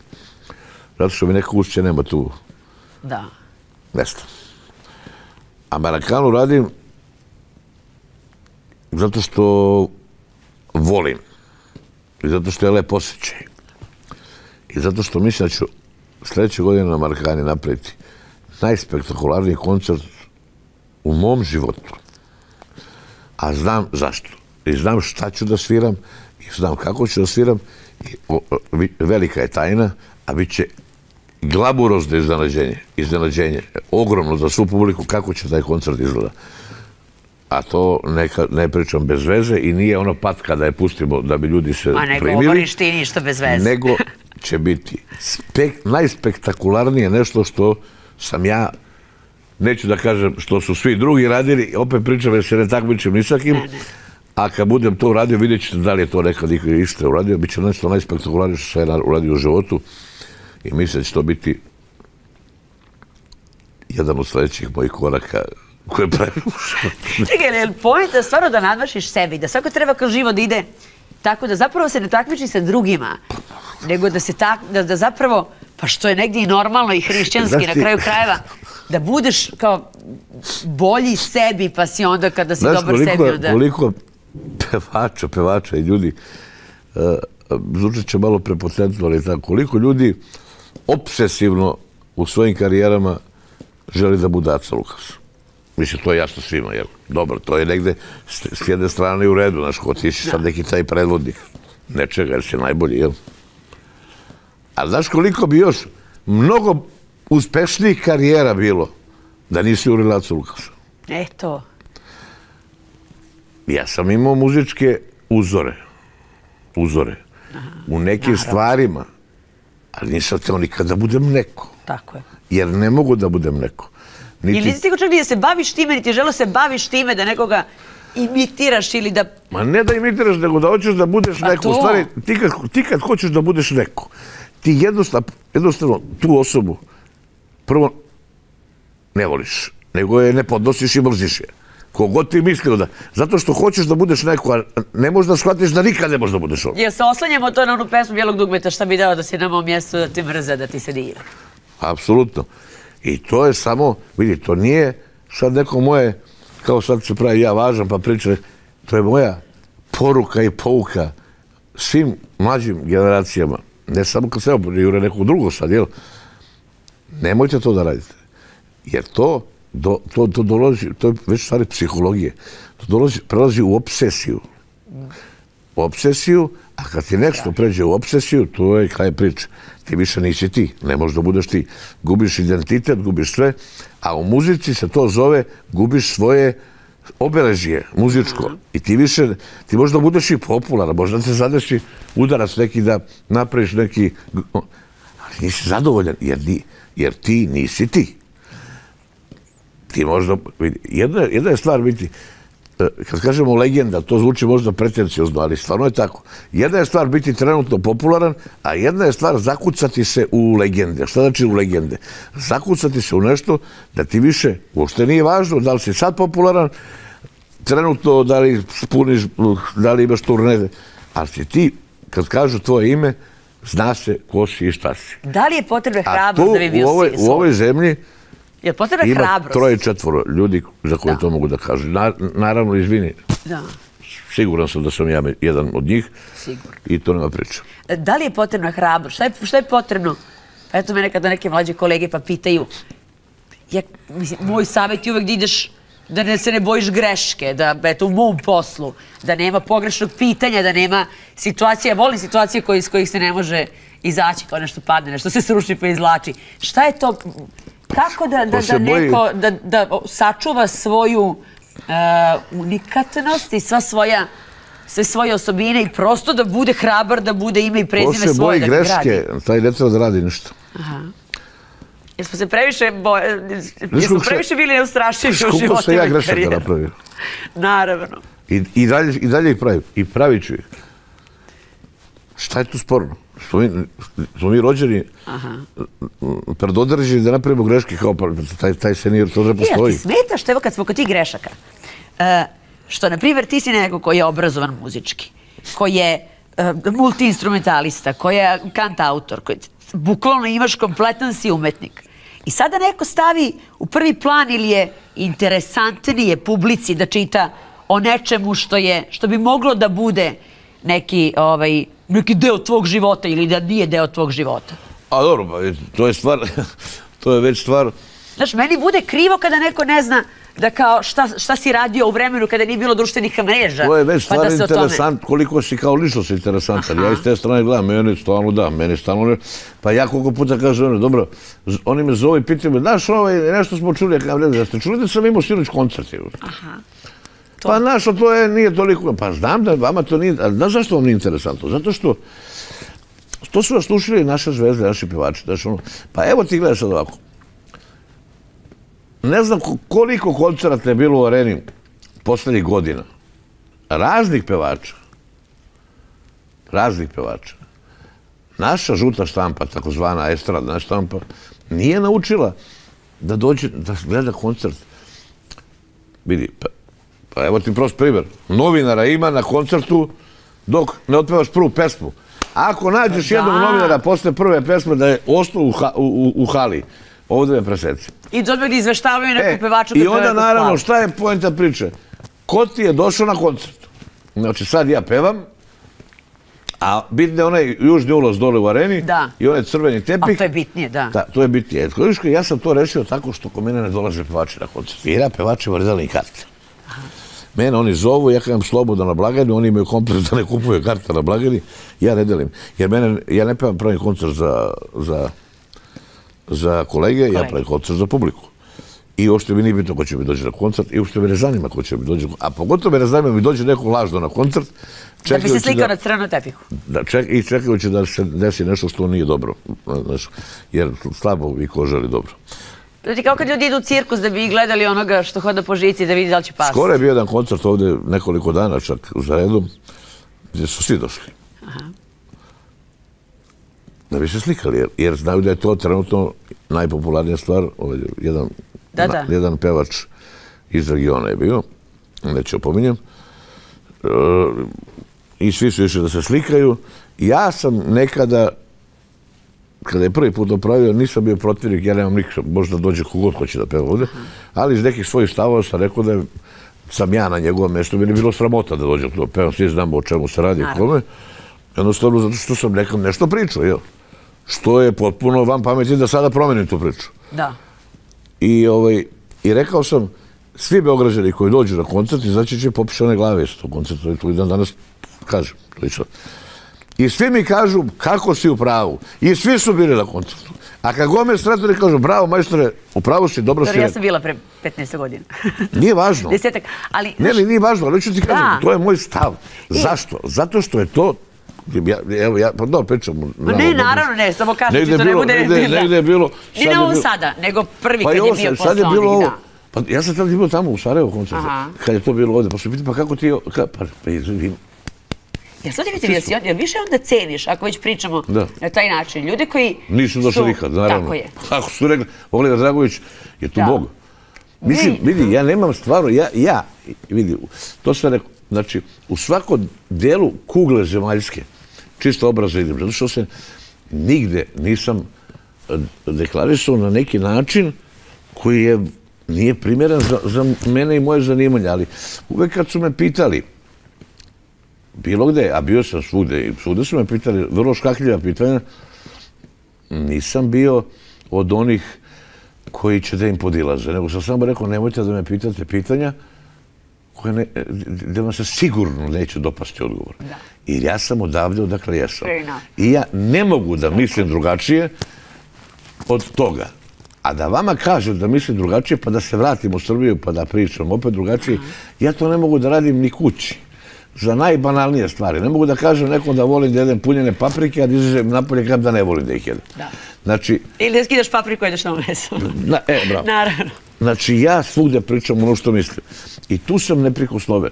I zato imam pravo i da kažem nešto što sam recimo sad rekao, stvarno, ja nemam ništa protiv tog izvođača, čak sam i peo njegove pesme koje su zaista sjajne, on je zaista sjajan umetnik. Tu nema priče, tu nema dileme. Ali, znaš, ono negde je bilo kao, sjećamo se onog momenta kad je negde bilo koncerta da piše zabranjeno za Srbe i za Kerove. Sjećaš se toga, za pse. Znam kao da se o tome, da se govori o tome, tako je. Pa dobro, mislim, on je tako to hteo napisao, ja sam... Treba i to da je bilo to doba takvo. Svako navrati, ma jeste bilo to doba. Ali moraš da držiš sebe i posle toga. Svako može da napravi, ali to je zaista bilo toliko ekstremno, ali vidi, ne mora on i danas da piše to na svojim koncertima. Ti si sad došao da pevaš tim ljudima. Znači, ja sam vrlo to plastično objasnio. Draga gospodo, divno, znači on je abolirao Srbe. Jel mogu ja da dobijem ložu jednu i da dođem sam sa još 11 kerova na koncert? Jer ako je abolirao Srbe, zašto nije abolirao i kerove? Kako zove ona orka, jel? Aha, jeste zašto životinje. Čemu se radi ovde? Ako smo sad mi jednaki, izjednačuje se ovde, ako ćeš, ne daj Bože, da zgaziš kjera na ulici, isto kod da si zgazio čoveka, pa čekaj onda, o čemu se radi ovde? Optužite ga za to što je abolirao Srbe, a nije kerove. Znači, sve što svako možda stoji iza svog mišljenja, ali treba da ostane dosledan. Ima i ovde naših izvođača koji su nešto radili za vreme to koje je bilo i negde se nešto profanisali u nekim uniformama. Dobro, ali nikada da. I vidi, danas možda kukaju što bi volili tamo da prave koncert. Svima sam rekao, gospodo, šta hoćete? Jeste se iskazali. Oni lepo. A ima i onih najgora vrsta koja ide po regionu. A ja čujem, pošto sam po regionu. I gde god dođe priča o tome, I tada su tamo ti u pravu. Kad dođu drugi red, tamo ti tad. Imamo onog koji kaže da priča, koji je pričao isto sjajan umetnik, nek mu je laka zemlja, ali sećaš se kad je izašao na binu u Zagreb i rekao ja pričam srpski jezik, a to je iskrivljena verzija hrvatskog. Tako je. Da, ali ne možemo da mu osporimo da je bio jedan od najvećih umetnika. Ne, sve stoji. Ali samo ću kažem da ja nikada ne mogu da budem. A imamo i ono što se rodila, glava izašla u Sarajevo, trupac u Zagrebu, a noge u Beogradu. Gde god se pojavi, ona je tu rođena. I ona je odatle i ona je to, neće, znamo svi koja. Ali znaš šta, ja se sjećam. Ja ne mogu da budem takav. Isto tako, ne bi mogao da prihvatim. Pljunuo bi osobu koja mi dođe iz regiona, iz te strane dođe ovde i počne mi palamudi kako on misli kao mi. Ja bi ga pljunuo i rekao bi, fuj, prodaješ svoje ljude. Nemoj da mi pričaš. Da.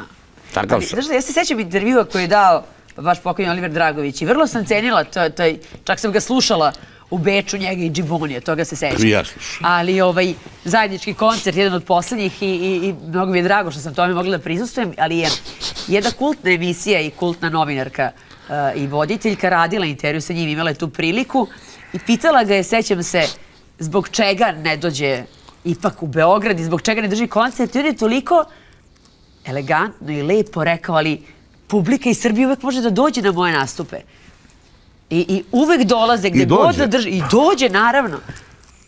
I ja sam vrlo poštovala to kod njega. Ali čini mi se da smo mi više ti koji želimo nekada da silu dovučemo nekoga. Kao pa nemoj, ali ajde dođite ipak.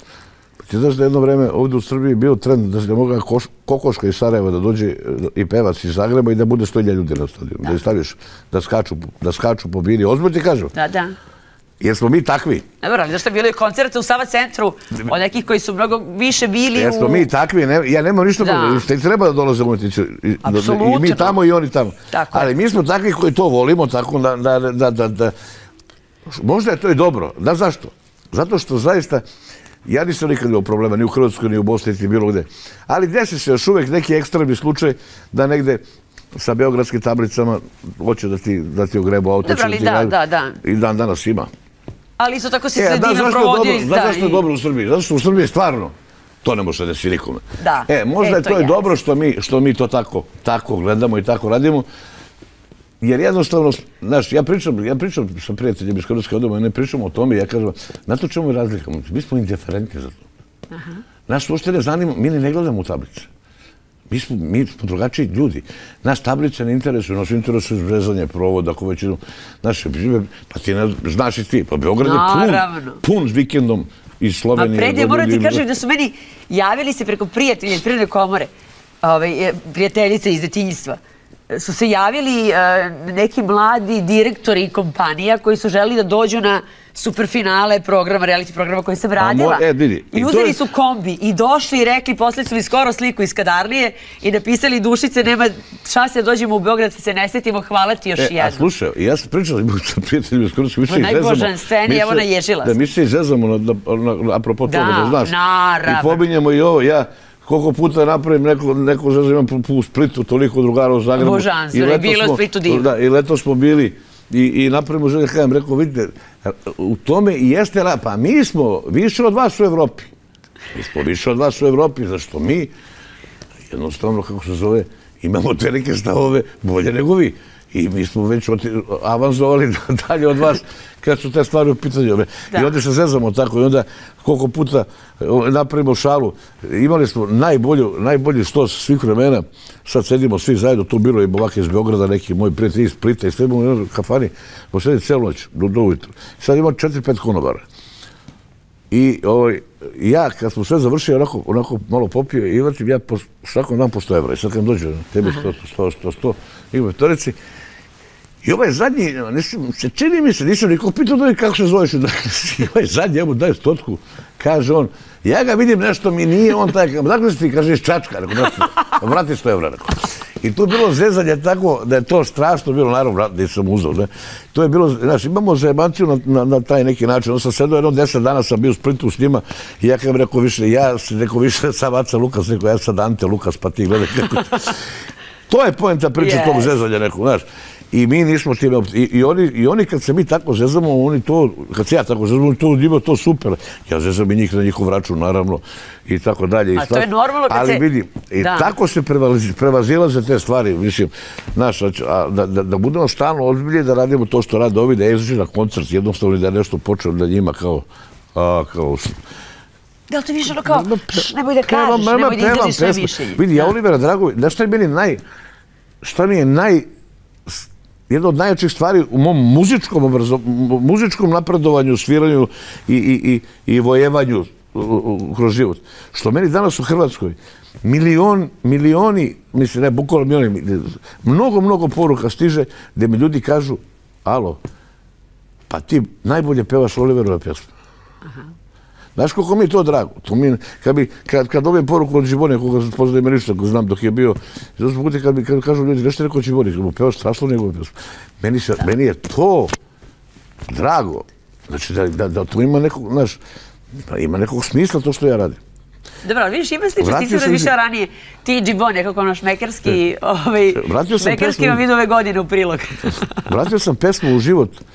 Ovde, prvo sam ja ovde pevao sam na jednoj emisiji ovde, pa što sad kažu u Hrvatskoj, vratio sam pesmu, još je danas teku suze jedne žene, Miša Kovača, koja je jedan od najlepših hitova naših. Ja sam je ovde otpevao i vratio sam je i ona je sad ludilo mozga, sad i svi pevaju, znaš. Ali to je bogatstvo te bivše Jugoslavije, što si mogla pevaš i o mladosti. Pa ja vidi, ja nisam jugonostalgičan, ali volim muziku.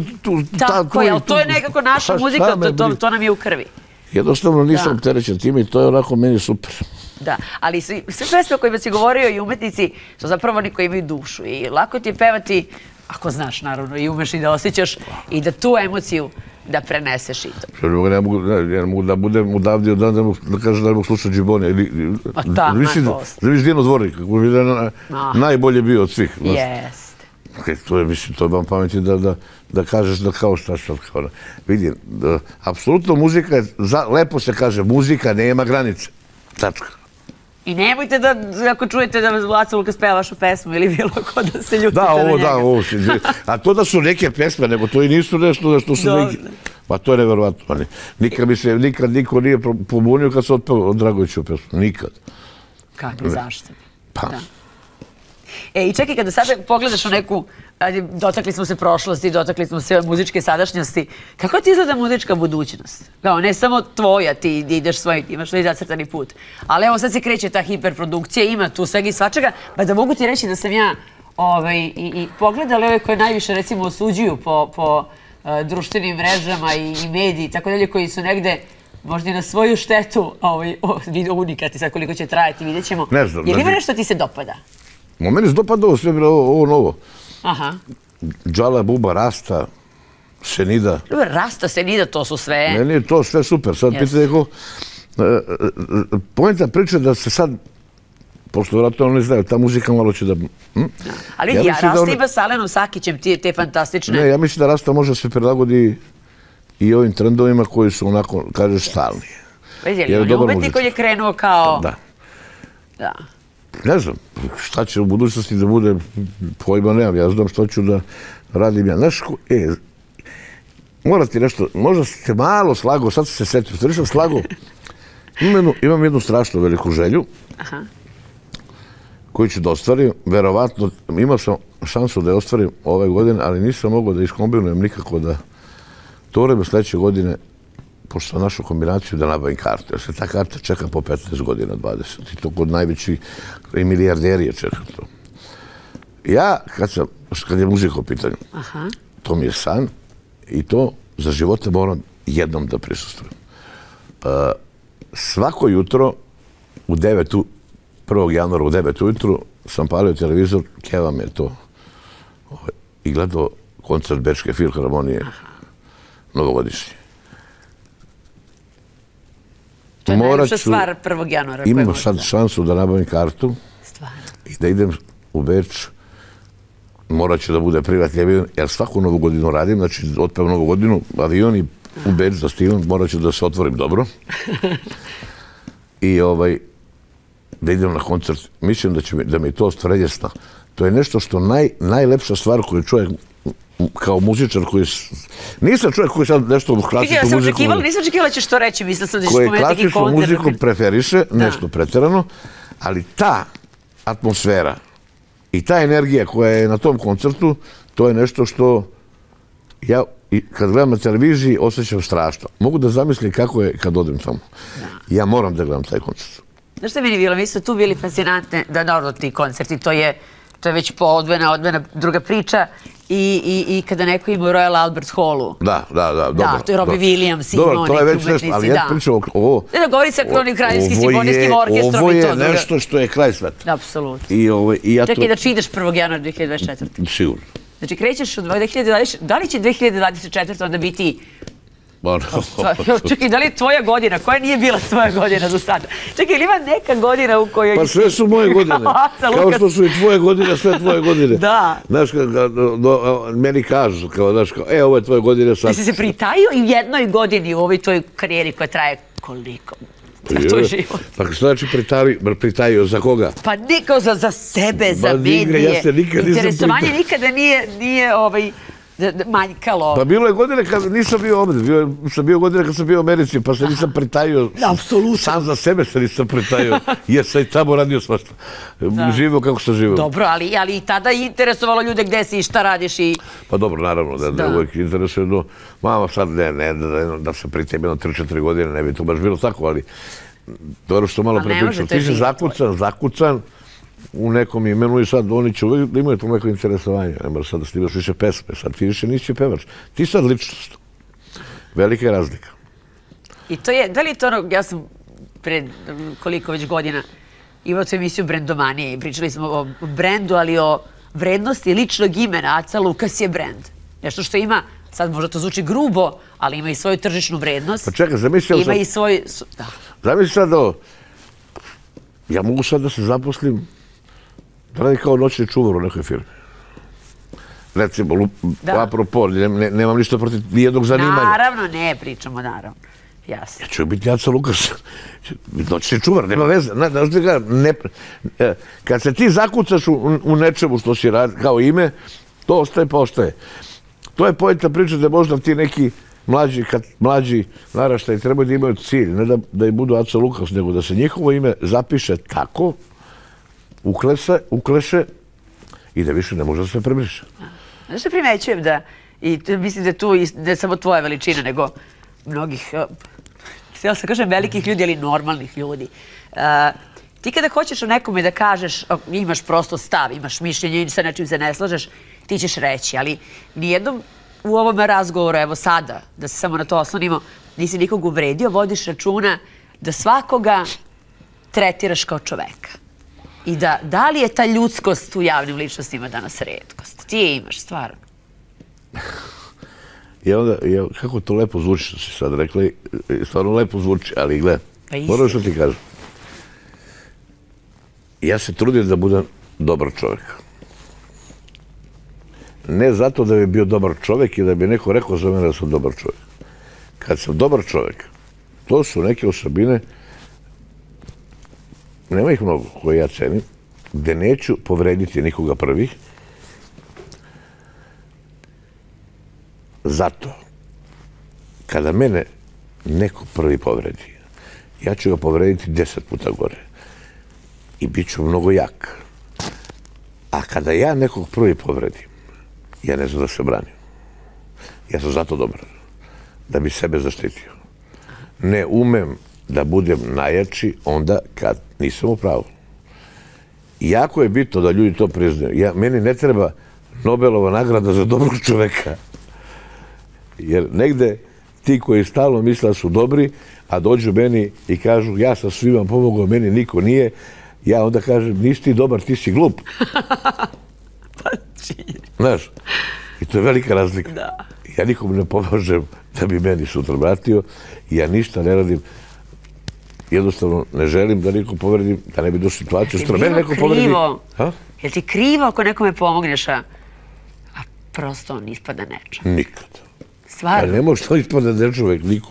Prema meni ne može niko da ispada nečovek, zato što ja ništa ne očekujem ni od koga. I ja kad nekom pomognem, ja vam pomognem što ja hoću, a ne da bi on sutra meni vratio. Njegova je stvar, da će sutra mi se zahvali ili neće. Šta me briga. Ali on treba shvatiti da je moja pomoć bilo kome pre svega produkt mog samo zadovoljstva i zadovoljstva. Osim jedne stvari. To su deca. Deci ću da pomognem uvek samo zato što, jer ja decu obožavam, svoju pre svega, ljudi koje ja poznajem i svu ostalu decu. I to je jedina stvar gdje se razlikuje cela ova moja priča od ove. Znači, kad su deca u pitanju, ne postoji situacija gdje neću da uskočem i da pomognem. Sve ostalo radim iz svog samozadovoljstva, to treba ljudima bude jasno. I svog lepog osjećaja, naravno neću nekog gnjidi da pomognem, znam da je gnjida, hoću da pomognem ljudima koje cenim, naravno, ali i to kad uradim radim zato što je meni mnogo lepo. I zato ne treba sutra niko da mi to vrati, jer me baš briga. Jer to nisam ni radio da mi on vratio. I trudim se da nikad niko ništa ne treba da mi vrati i da mi uradi, zato što gledam da budem toliko sam svoj dovoljan sebi, da mi ne treba da će pomoć. Neka svako gleda sebi šta će da učini. Ja mislim da ovdje, evo što ne znam, i ako može mi kaže koliko je vremena prošlo i mnogo mi je lepo da što si podelio ovako, što smo ovako porazgovarali. A znaš šta, ja ti možemo ovako se da ćemo završiti sad razgovor, ali ono da krenemo ono kao Aca i Dušica razgovor, pa onda kao prva sezona, druga sezona, treća sezona. Ali vidi, ja stvarno ne znam, ali ja čak nisam stavila nigde ni telefon, niti... Ali mislim da bismo ovdje mogli da je ovo baš lep kraj bar ove priče za sada. Hvala ti mnogo. Hvala i tebi što si me pozvala. Mislim da bilo što bih rekla bi bilo suvišno. Hvala. Ostajte u Sajtine.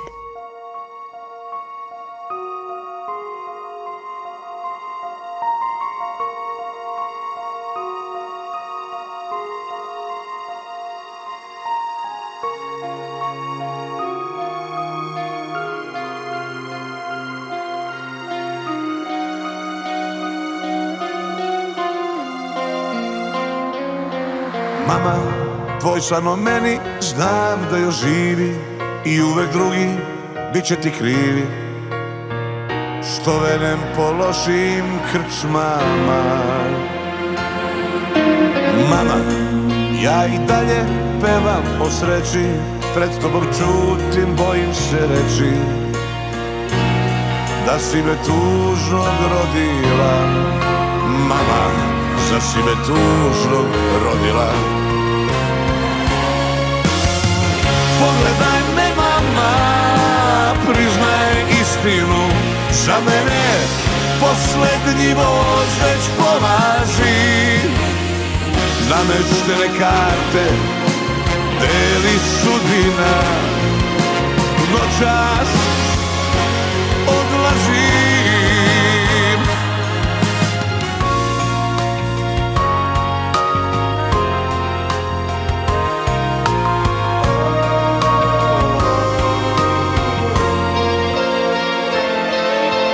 Mama, bit će mi žao što nismo bliže, ponekad tvoja bora već stiže na moje lice i ostaje. Sad idem, priče o meni ne moraš kriti, ni ono šta sam mogao biti. Da je bilo suđeno, mama, nije mi bilo suđeno. Pogledaj me, mama, priznaj istinu, za mene poslednji voz već polazi. Nameštene karte deli sudbina, noćas odlazim. Ne čekaj me više, izdaj moju sobu, mama, poslednji voz već polazi. Nameštene karte deli sudbina, noćas odlazim.